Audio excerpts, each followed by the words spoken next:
শুরু করছি পরম করুণাময় আল্লাহর নামে। হে বিশ্বদরদী, আজ আমি খুবই গুরুত্বপূর্ণ একটি আলোচনা করব, অর্থাৎ সূরা বনী ইসরাঈলের ৭৮ নম্বর আয়াত নিয়ে এবং এর গভীরে প্রবেশ করব। আশা করি আপনারা মনোযোগ সহকারে শুনবেন। তো চলুন দরদী, কথা না বাড়িয়ে দেখে নেই মহান আল্লাহ এখানে কি বললেন।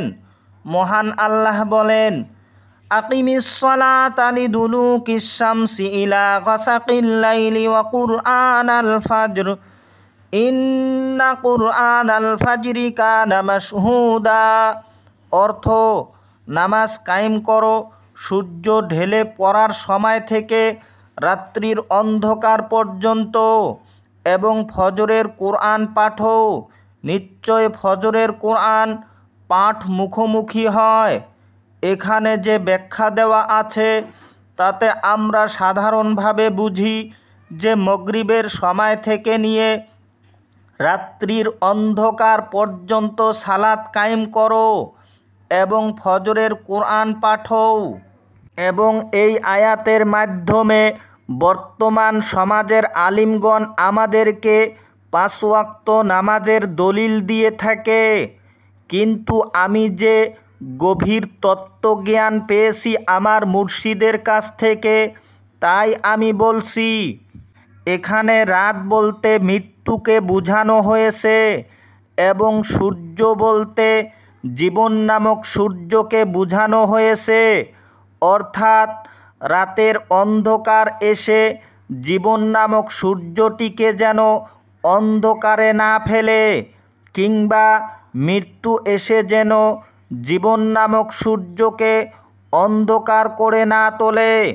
তার আগেই যোগাযোগ স্থায়ী করো মহান আল্লাহর সাথে। তাই সূর্যকে এখানে একটি মানব জীবনের সঙ্গে তুলনা করে বলছে যে সালাত কায়েম করো। যখন সালাত কায়েম হয়ে যাবে তখনই দেখতে পাবে প্রথম কোরআনের প্রথম পরিচয়।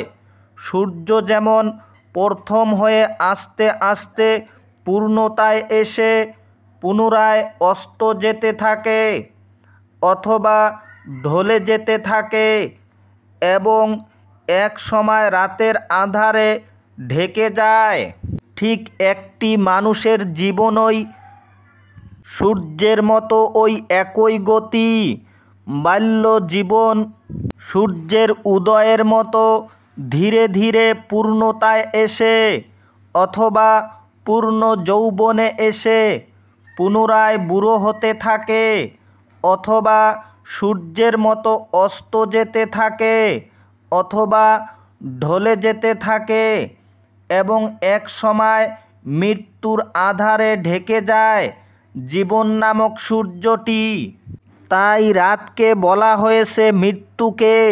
যেমন রাতের আঁধারে ঢেকে যায় সূর্য, ঠিক তেমনিভাবে মৃত্যু এসে জীবন সূর্যটিকে ঢেকে নেয়।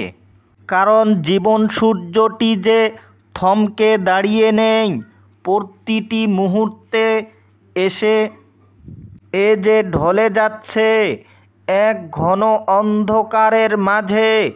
তাই জীবন নামক সূর্যটি ঢলে যাওয়ার কারণে উপদেশ দেওয়া হচ্ছে সালাত কায়েম করতে। কারণ সালাত বা যোগাযোগ স্থায়ী হয়ে গেলেই আপন পরিচয় প্রথম মেলে, অথবা ভোরের কোরআনের সঙ্গে পরিচিত হবার কি সুন্দর অপূর্ব ডাক দিচ্ছে কোরআন নিজেই। তাই আমিত্বের অন্ধকার যখন সালাত কায়েমের মাধ্যমে দূর হয়ে যায় তখনই প্রথম পরিচয় হয়ে যায় কোরআনের সঙ্গে। এই কোরআন কোন কোরআন? দেখুন দরদী, কোরআনের হকিকত অর্থই হচ্ছে জ্ঞান, অর্থাৎ বোধ, প্রজ্ঞা অথবা রুহু বা চৈতন্য।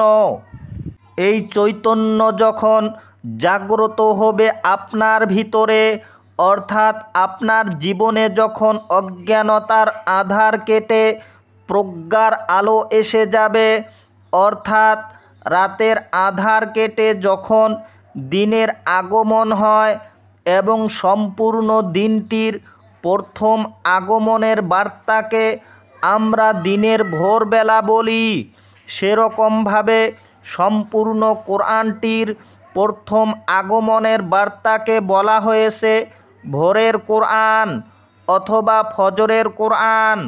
তাই বলা হলো সালাত কায়েম করো ফজরের কোরআনের জন্য।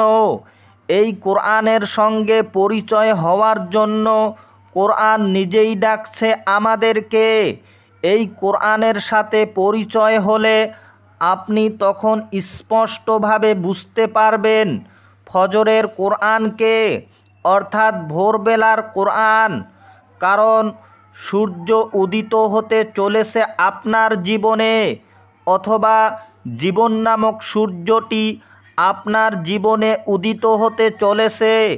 এই সূর্য কিসের সূর্য?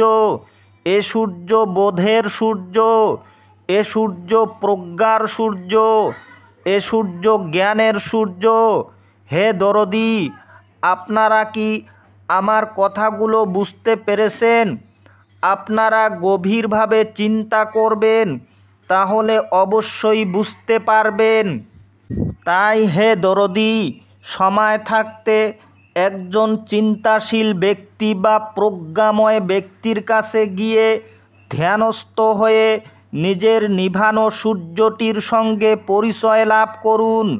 কারণ এই সূর্যের সঙ্গে পরিচয় হলে আপনার আর সাক্ষীর প্রয়োজন হবে না, কারণ ফজরের কোরআন নিজেই সাক্ষী। আশা করি আপনাদেরকে বুঝাইতে পেরেছি। আজ এতটুকু বলে আপনাদের সকলের মঙ্গল কামনা করি আমার কথা শেষ করছি। খুদা হাফিজ।